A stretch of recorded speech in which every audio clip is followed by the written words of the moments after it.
Surgical strike पर कांग्रेस ने अब सवाल उठा दिए। सीडब्ल्यूसी मीटिंग के बाद चरणजीत सिंह चन्नी का बयान सामने आया। सर्जिकल स्ट्राइक, कहा कि किसको पता पाकिस्तान में बम गिरा, किसी को पता नहीं चला।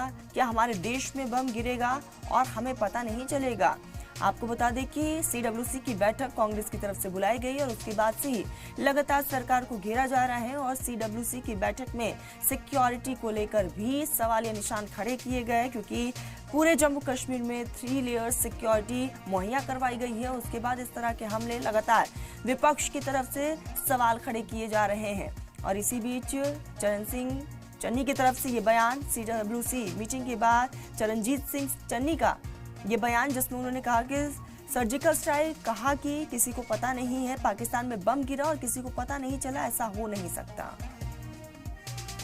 उस समय इलेक्शन था, उस समय तो बड़ा तुरला चल रहा था कि जी हम ये कर देंगे, हम वो कर देंगे। आज तक मैंने तो पता नहीं चला मुझे तो कहां स्ट्राइक हुए हैं, कहां बंदे मारे गए थे उस समय, कहां वहां पाकिस्तान में हुआ था। हमारे देश में आकर कोई बम गिरे पता नहीं चलेगा। कहते जी पाकिस्तान में हमने सर्जिकल स्ट्राइक किए थे, कोई कुछ नहीं हुआ, कहीं नहीं दिखे सर्जिकल स्ट्राइक, किसी को नहीं पता चला। पाक सबूत मांगते हैं क्या आप? अरे मैं तो हमेशा मांगता रहा हूं भैया।